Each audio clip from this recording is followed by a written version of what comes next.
Number 347, who will follow Jesus? Do, mi, so.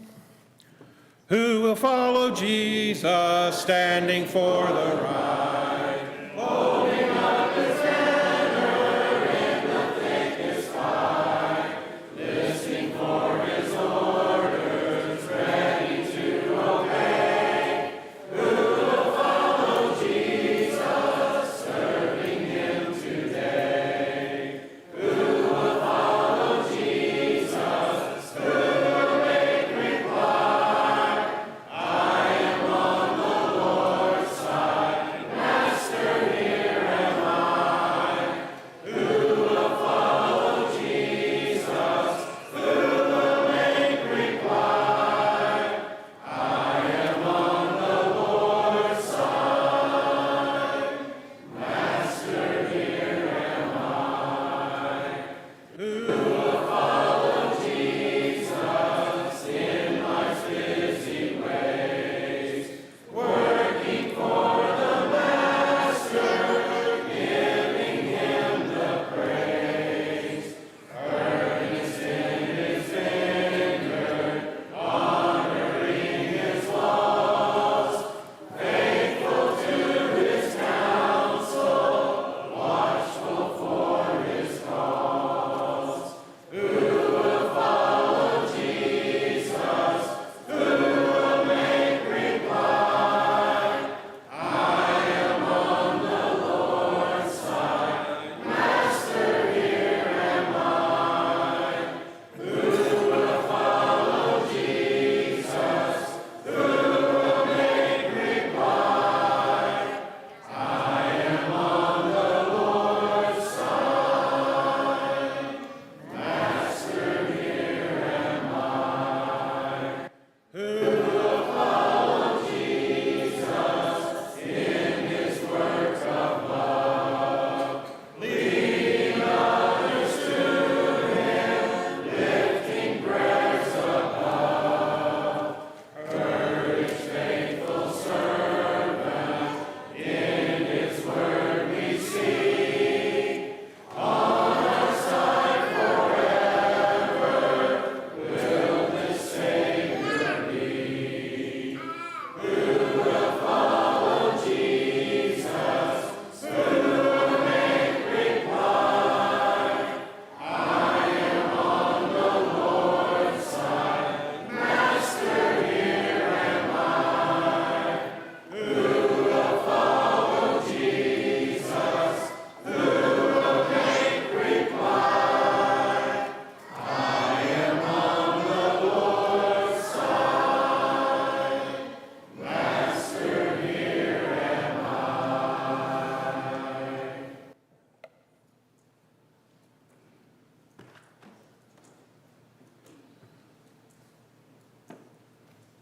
I have a story I'd like to read to you that has been claimed to be true, and I'd like to quote a scripture and make an application.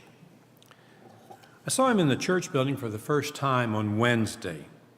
He was in his mid-70s with thinning silver hair and a neat brown suit. Many times in the past, I'd invited him to come to the church. Several other Christian friends had talked to him about the Lord and had tried to share the good news with him. He was a well-respected, honest man with so many characteristics that Christians should have, but he never accepted Christ nor entered the doors of the church. Have you ever been to a church service in your life? I asked him a few years ago. We'd just finished a pleasant day of visiting and talking. He hesitated. Then, with a bitter smile, he told me of his childhood experience some 50 years ago. He was one of many children in a large, impoverished family. His parents had struggled to provide food with little left for housing and clothing. When he was about 10, some neighbors invited him to join them for worship. The Sunday school class had been very exciting. He had never heard such songs and stories before. He had never heard anyone read from the Bible. After class was over, the teacher took him aside and said, "Son, Please don't come again dressed as you are now. We want to look our best when we come into God's house." He stood in his ragged, unpatched overalls. Then, looking at his dirty, bare feet, he answered softly, "No, ma'am, I won't ever." "And I never did," he said, ending our conversation. There must have been other factors that hardened him, but this experience formed a significant part of the bitterness in his heart. I'm sure that his Sunday school teacher meant well, but did she really understand the love of Christ? Had she studied and accepted the teachings found in the 2nd chapter of James? What if she had put her arms around the dirty, ragged little boy and said, "Son, I sure am glad you are here, and I hope you will come every chance you get to hear more about Jesus." I reflected on the awesome responsibility a teacher or a preacher or a parent or a Christian has to welcome little ones in his name. How far-reaching her influence was. I prayed that I might be ever open to the tenderness of a child's heart, and that I might never fail to see beyond an appearance and behavior of a child in the eternal possibilities within. Yes, I saw him in the church house for the first time on Wednesday, and I looked at that immaculately dressed old gentleman lying in his casket. I thought of the little boy long ago. I could almost hear him say, "No, ma'am, I won't ever." And I wept. Let's be careful with our words and our judgments before others. James chapter 3, verse 6, "And the tongue is a fire, a world of unrighteousness. The tongue is set among our members, staining the whole body, setting on fire the entire course of the world. For every kind of beast and bird, of reptile and sea creature, can be tamed and has been tamed by mankind, but no human can tame the tongue. It is a restless evil, full of godly poison. With it we bless our Lord and Father, and with it we curse people who are made in the likeness of God. From the same mouth come blessing and cursing. My brothers, these things ought not to be so." I'd simply ask you, everywhere that you have an opportunity, whether it's in this assembly or when you go to the grocery store, wherever you are, even in your own household, that you watch your words, what you say to people, and how you say it. It has a long-lasting effect. Let's go to our Bible classes.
Well, hello everyone. It's time to begin our Bible study. We'll worship God through study of His Word. This is our 12th week, and we'll have one more week in this series of classes on 1st, 2nd, 3rd John and the book of Jude. And this evening we'll talk about 3rd John, and then next week we'll cover what we can from the book of Jude, and that'll be the study. Well, I have to say something to start out that ever so often when I teach or I speak publicly, ever so often I give out these little nuggets of information, these secrets about me, personal information. And so I'll tell you one real quick, that my family is really frustrated with me because they know that I'm not a favorites kind of person. If you ask me what is your favorite, fill in the blank, I probably won't have an answer for you. I'm just not a favorites kind of guy. I like good things, and some things I like a little bit better. I don't know what to tell you, but it's hard to have favorites for me. I just like good things. Well, now this lesson tonight, I have to tell you, is a good thing. I don't know that I'm going to tell you that it's my favorite lesson, but I always look forward to the book of 3rd John. I just think it's a really interesting book, and I hope you find it interesting too.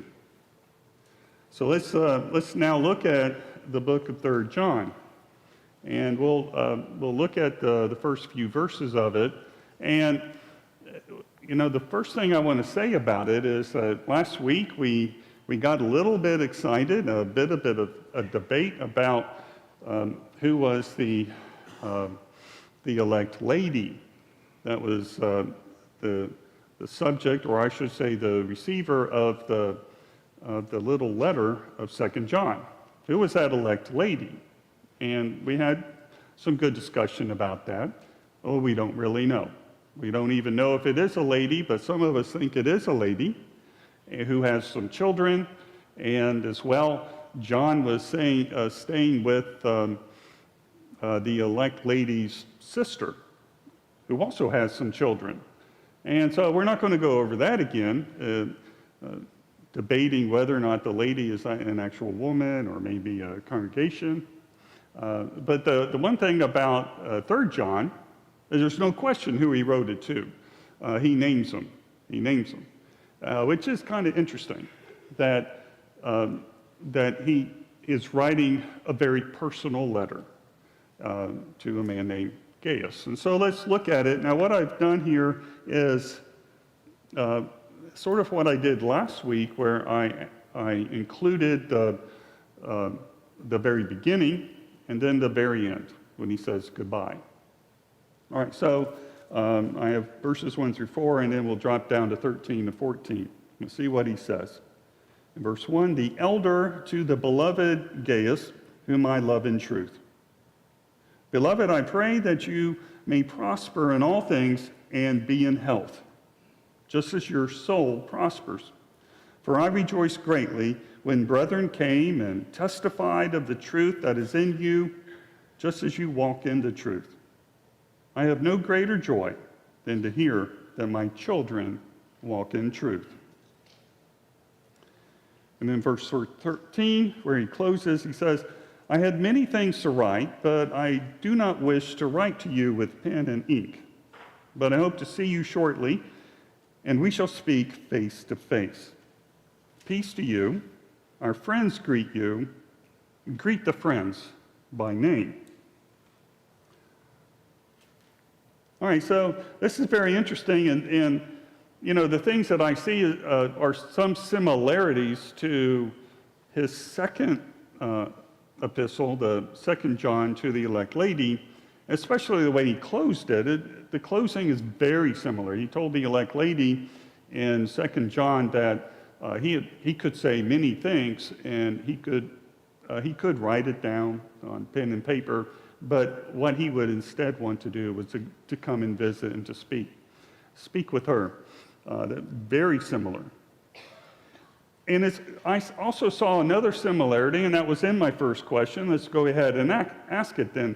What does Gaius have in common with the children of the elect lady that we found in 2 John? What do they have in common, Gaius and the children of this elect lady? I'm so sorry. They have the truth, is what you said. And that's correct. I think the phrase is that they walk in truth. And I think one of the things, and we'll come back to it, but he hears about Gaius. I mean, I want you to notice this again. Let's read it in verse 2. Beloved, I pray that you may prosper in all things, just as your soul prospers.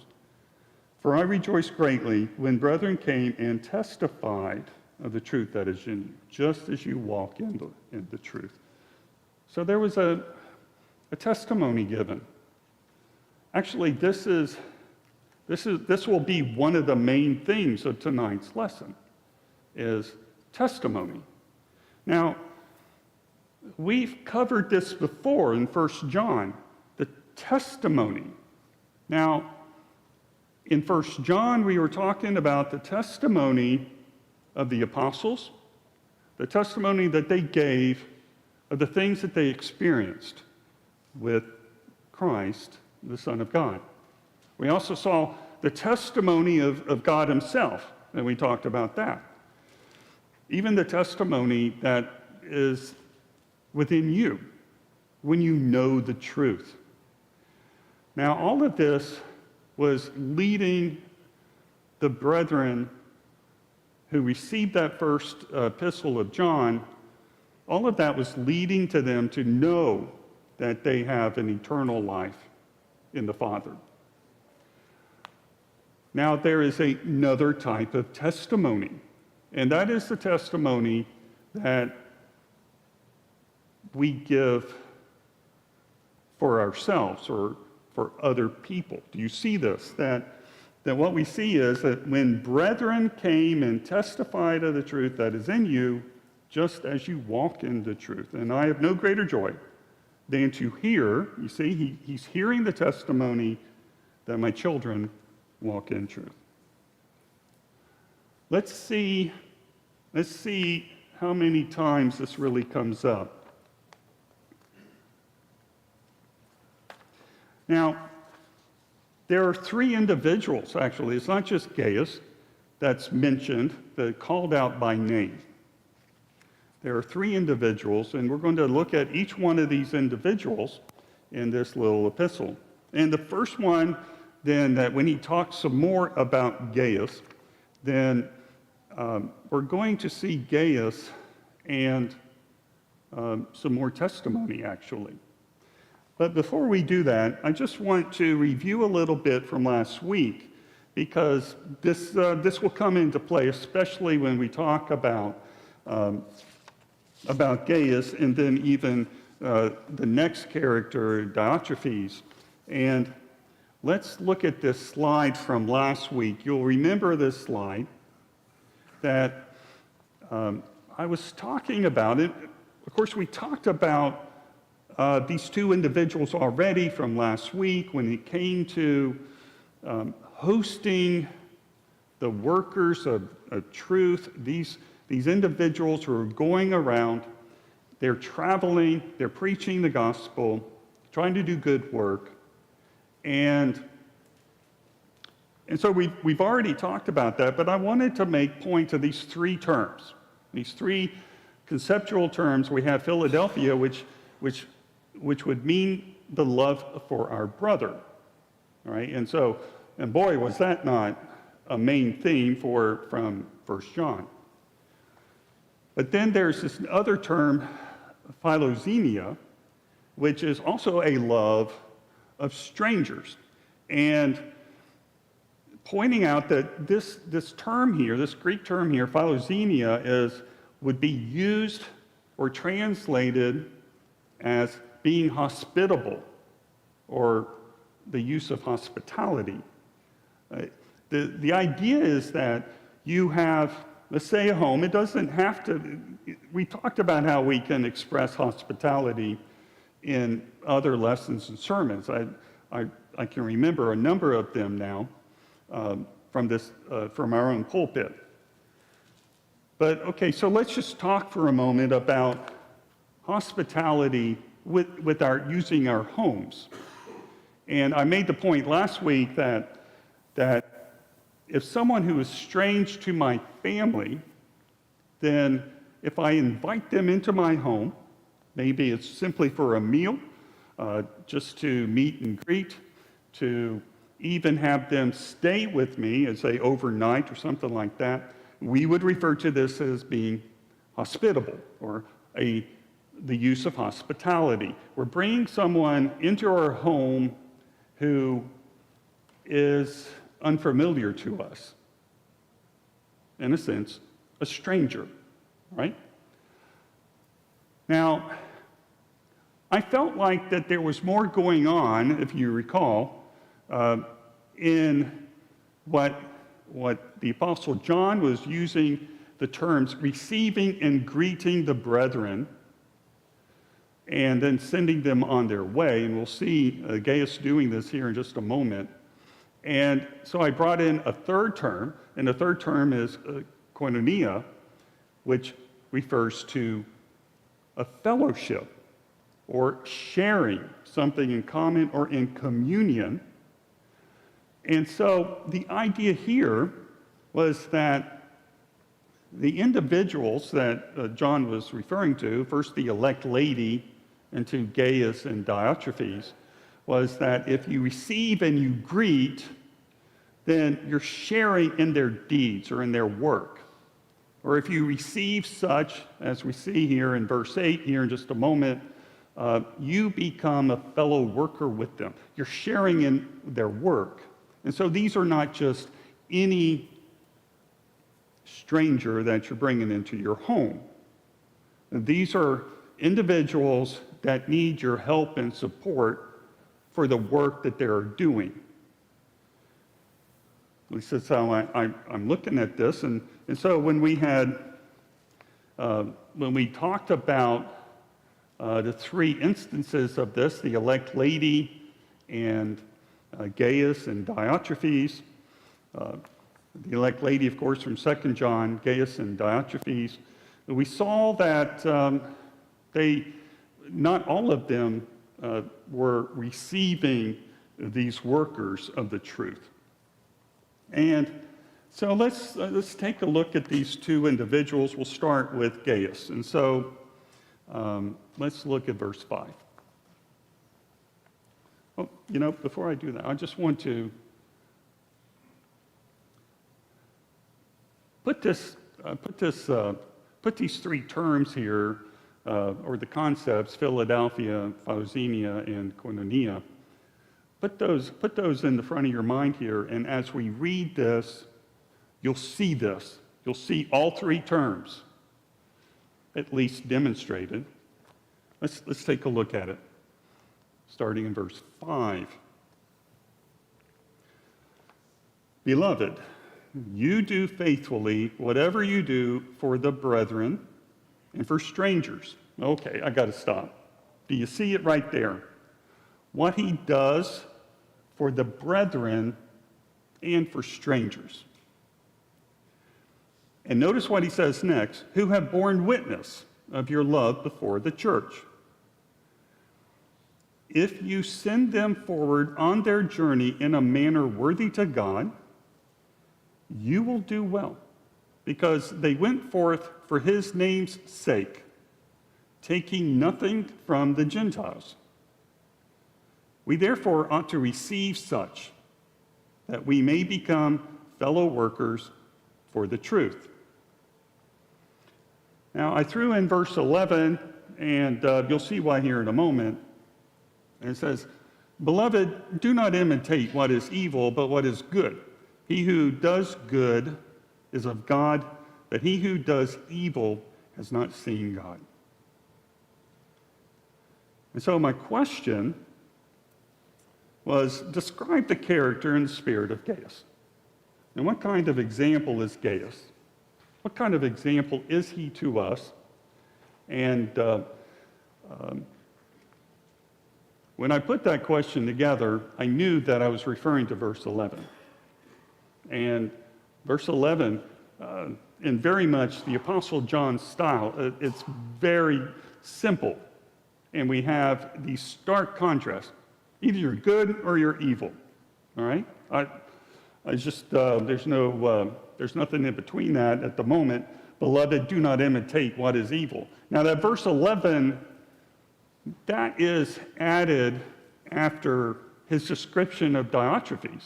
Okay, but nevertheless, it would almost seem like verse 11 is put there to just make it clear. There's a difference between these two individuals, Gaius and Diotrophies. But especially in these three terms that we just brought up, the love of the brethren, the love for strangers, and the fellowship, that is sharing in the work, well, where does Gaius fit in? Did I just answer it? Somebody comment.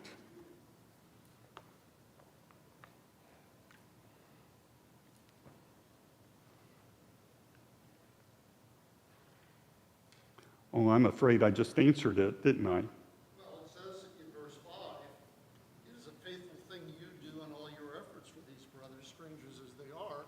So clearly he is imitating what John wants him to imitate, being good, imitating good. Yes, in terms of verse 11, he's imitating the good, right? Someone of God. I want to go so far as to say that Gaius really stands out. Don't you see this? I really want to think Gaius is just an outstanding person with his heart all in.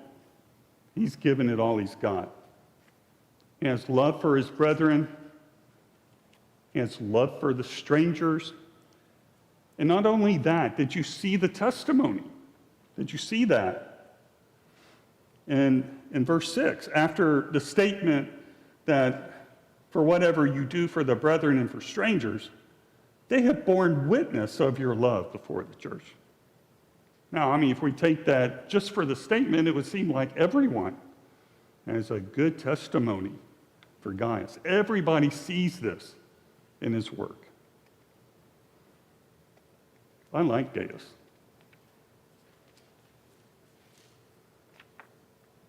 Well?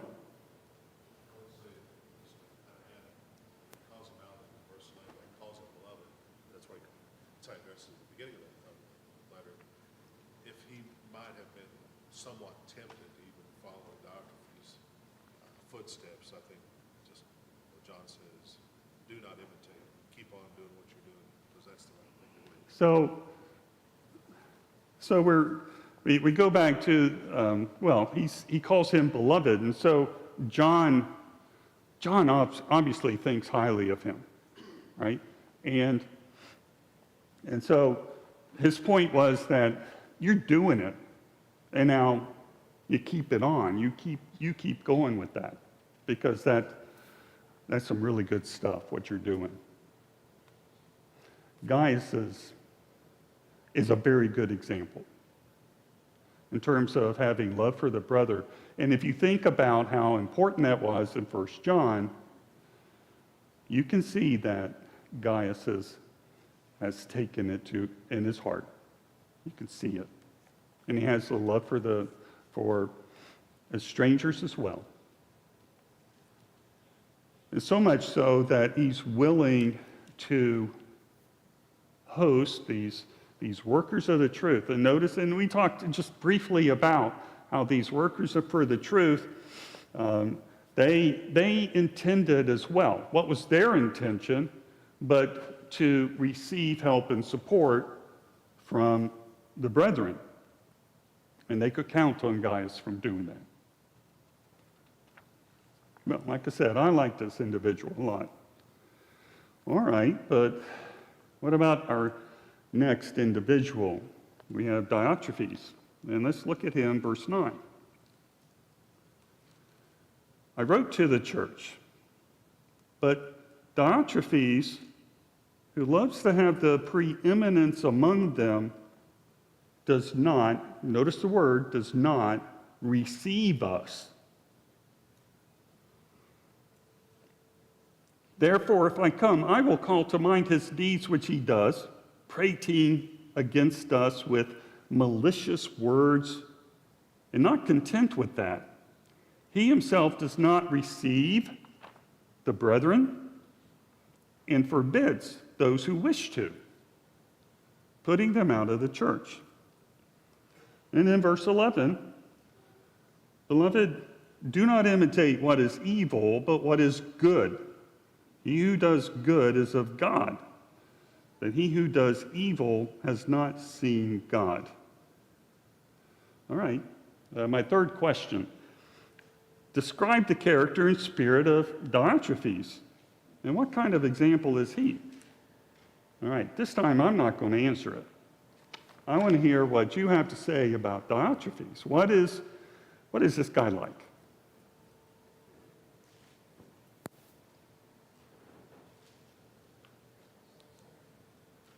He's got a number of marks against him.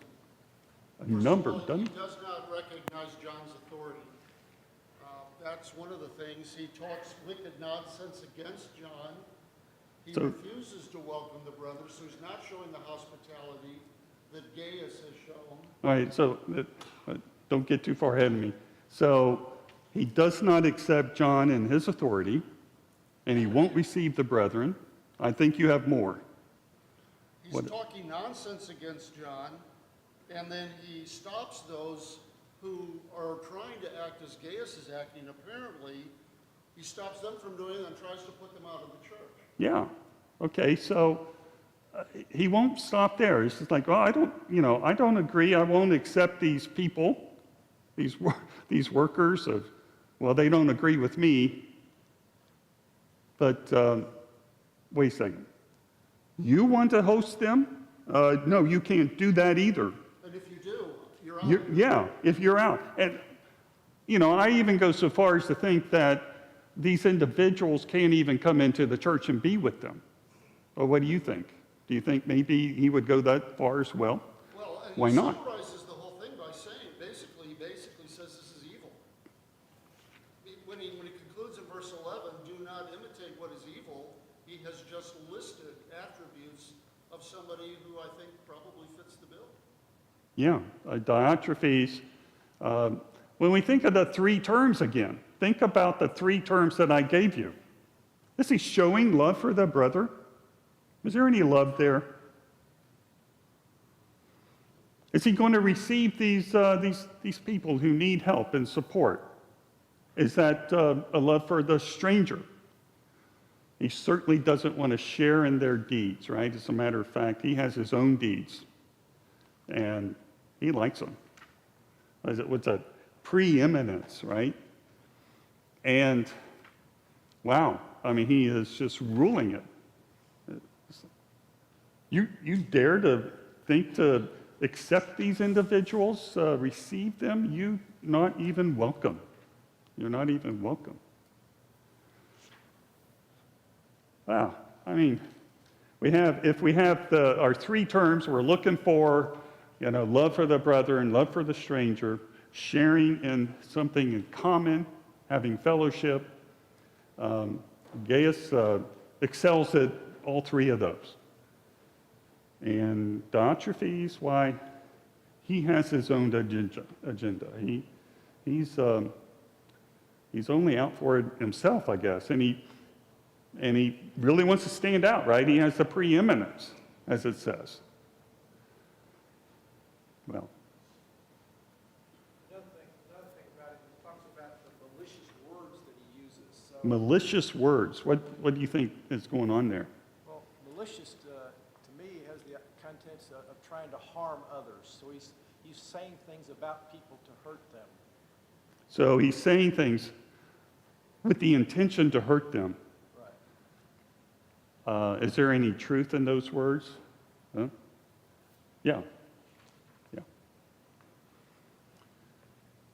You remember You remember how I finally concluded, how is it that we know? How is it that we know, for instance, that we're going to be saved ultimately? How is it that we know this? And the conclusion was, well, how is it that you will know anything except when you believe what is true? When you believe it, what's in true, then you know it's true. The truth speaks for itself, as opposed to believing a lie or trying to mislead people. Yeah, Diotrophies. I didn't change the slide, I apologize, but I don't like Diotrophies as much as I like Gaius. Not to have favorites or anything. I don't like this guy. Sounds like John has favorites too. Well, John might have some preferences. What's interesting about this is that statement that he makes, where he says about Diotrophies, in verse 10, so if I come, I will bring up what he is doing. That makes this sound very much like a personal letter. We're reading something that probably was not a circular letter that was passed out and handed out to other people in the same way the epistles were. Because he's informing Gaius, when I come, I'm going to call him out Yeah. to everybody there. So I don't know that Gaius took and said, hey, look what I got, and started passing it around to the other brethren. This seems more like a personal letter. Well, definitely it is a personal letter, whether or not it was shared.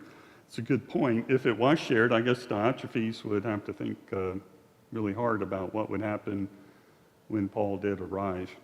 Yeah. Paul. I'm sorry, the Apostle John. Yeah, boy. This word prating is not a very familiar word. I'm so sorry. The word prating Prating. is not a familiar word to most of us. Another translation of that would be talking nonsense. Talking nonsense. So he's talking nonsense maliciously, Yeah. and therefore says against us. So that's against John as well as perhaps Gaius. So prating is not very common, and it is often referred to as talking nonsense. And prating, to me, is, and I may be wrong, but it strikes me as someone who is talking a little bit louder than everyone else, just to, drown them out, sort of thing. And hear what I have to say. Go ahead. One word I use for Diotrophies is arrogant. Arrogant Because Diotrophies. Go ahead. If you look at, he puts them out of the church. Yeah. Back in Acts, we see who adds them to the church. Yeah, Putting who himself in adds place to the of church? God. That's right. Well, yeah, he holds himself, it seems, as in preeminence, and so much so that he will take authority over the church and will say, who can come in and who can't. Yeah, this guy. Diotrophies. Now, let's go back to this theme for this evening, and we talk about testify, testimony, and witness. And so I had a question: how many times are testify, testimony, and witness mentioned in this passage, and in general, in 3 John? How many times is it mentioned? How many times has it come up? Anybody? Did you try to count? I have an answer. Boyd, what you got? 5. I got 5 as well. And I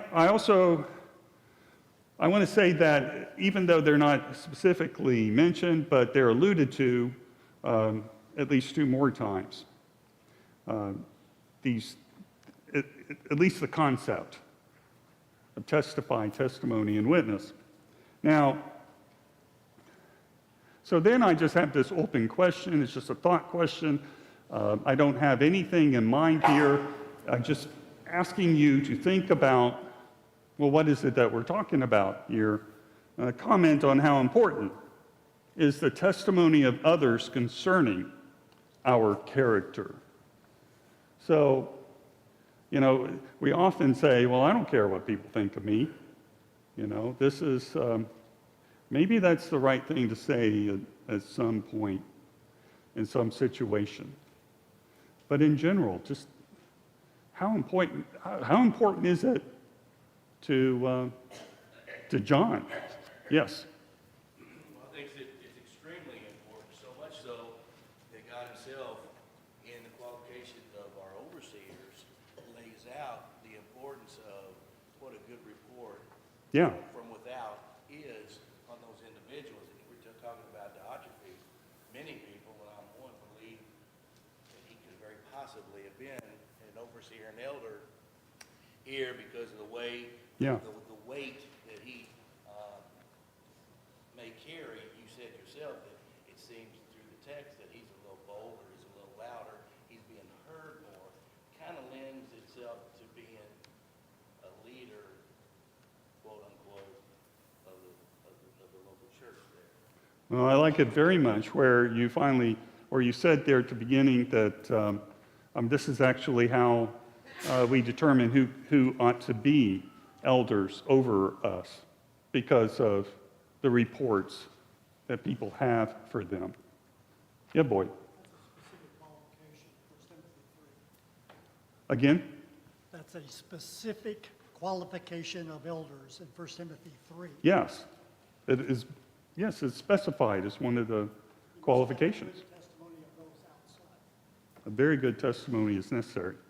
And it's also very important for everyone who's a member of the church, because you can either make a good influence for the Lord's work, or you can be a bad influence if you do not have a good testimony of those from without, because of your Yeah. conduct, your language, or whatever.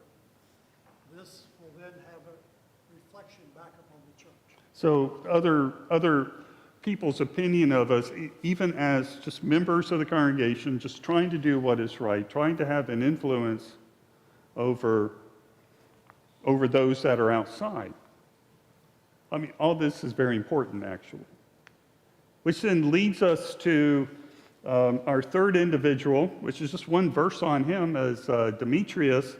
And in verse 12, it says, Demetrius has a good testimony from all, and from the truth itself. I really like that statement. And we also bear witness, and you know that our testimony is true. And of course, we've talked about the testimony of the apostles already.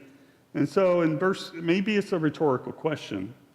We know nothing concerning Demetrius. We don't know this individual, except for the testimony of others. And what do we know, and how confident are we in this knowledge? Well, like I said, that might be a rhetorical question by now. Does everybody feel pretty good about Demetrius? Good testimony from all, even from the Apostle John and everyone with him. I'm sorry? The truth. That is so right. Even from the truth itself, which, kind of goes back to how is it that we know something? And you see, the truth can also testify.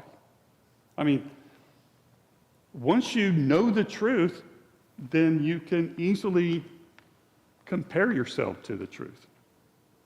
And I suppose the truth can compare itself to you. I really like that statement, even from the truth. All right, so those are our three individuals. And that really covers 3 John. Now, I have this challenge question at the end.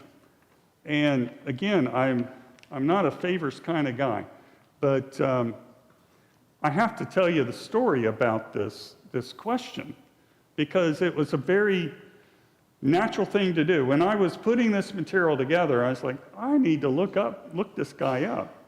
I need to find Gaius and see if he's in the New Testament. Well,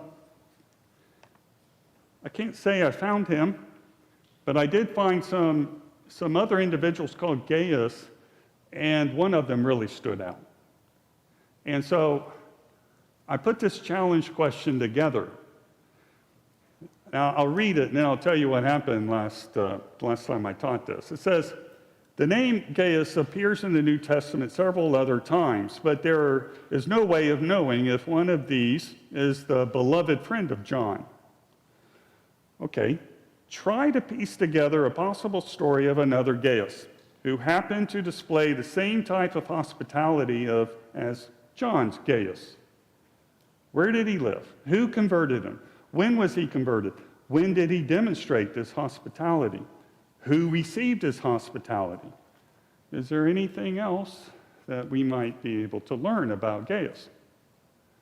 Now, I found a Gaius, and I was able to put all that together, and it was just remarkable. I just thought this was an incredible discovery. And I have to say that, when I put lessons together or, a little sermon or something like that, and when I make a discovery that I never knew, and I can't recall anybody ever taught me, I own that. I mean, it is mine. It's my discovery. Now, of course, it's just the truth. And I did a quick Google search, and somebody had figured it out a long time ago. It isn't as if I discovered anything new, but it was new to me, and it was never taught to me, and it was really special to me. There are a number of things which I have discovered in my own studies, which somehow or another, I just kind of hold them really near and dear. And this became one of them. And I wanted everybody in my class to discover it too, and that's the reason why I gave you the challenge question. Now, the last time I taught this, I don't think anybody answered it. I have no really other comments except I was kind of disappointed, but it was my fault. I don't think I gave enough information. This time I gave you a bit of a hint, and so whoever did their lesson, did you meet the challenge? Can you answer those questions? You can? Do you want to? Please do. Well, I had help. It's okay. It's okay. Gaius was baptized, it says in 1 Corinthians 1:14. Gaius was baptized by who, by the way? He was Paul's. By the Apostle Paul. He was Paul's host in Romans 16:23. He hosted Paul. He demonstrates hospitality in 16:23. Yeah. He was. Where's he from? I'm sorry. Where is he? I'm sorry? Corinth. Corinth. Yeah, so Gaius was in Corinth, and he hosted Paul there. And when did this happen?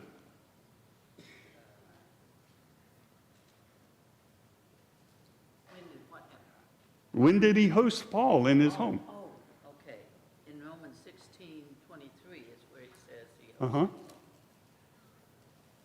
You did very good. I appreciate that. Anybody get that? Yeah, we got some people. Good for you. All right, so let's see.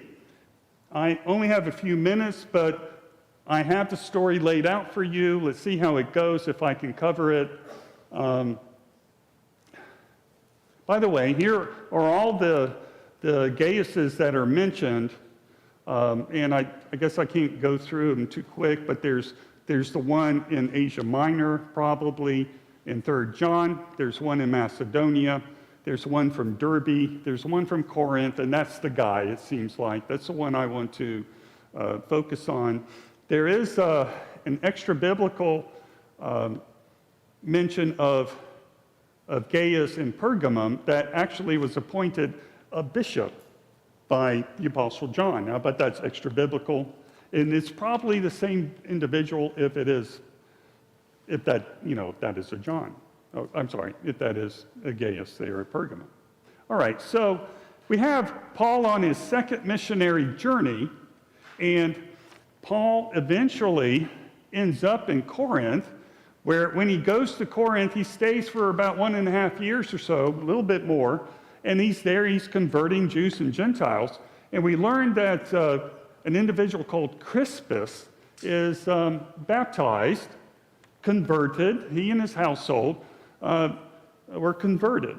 Now, Crispus is kind of important because when we go now to Paul's third missionary journey, and so this is some period after that, then Paul goes to the city of Ephesus finally. He stays there for more than 2 years, something like that, a little much longer than 2 years. And by the way, this is where he wrote the first epistle to the Corinthians.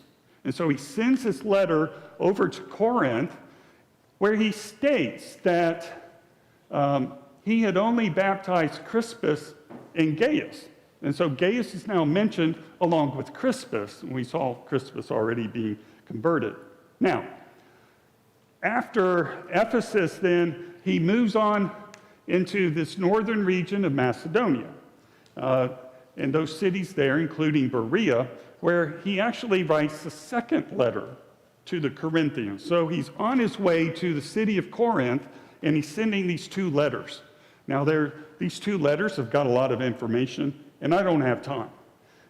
But he is sending these letters ahead of him, and I will say as much as one of the main purposes is to encourage the Corinthians to make a collection so that he could help the needy saints in Judea. And he's encouraging them to do it. And he's on his way, and so get it ready. And so when he comes to Corinth, then he only stays there for about 3 months, but he stays with Gaius. He's there for 3 months, and he's staying with Gaius. Gaius hosts him during his third missionary journey. Now, during those 3 months that he's in Corinth, he writes the book of Romans. He sends it off, and in the book of Romans, he says, I'm staying with Gaius. And by the way, Gaius also hosts the church there meeting in Corinth. So in a sense, maybe the Church of Christ of Corinth, meets in the man's house. Very hospitable and sharing in the work. A man much like the Gaius in 3 John. And is there anything else? I wanted to say that Gaius was either a Gentile or a Jew, but I can't say it. Maybe someone else can. Hey, that's a lesson. I guess the bell rings or we got to stop anyway. You all study the book of Jude next week. Thanks so much.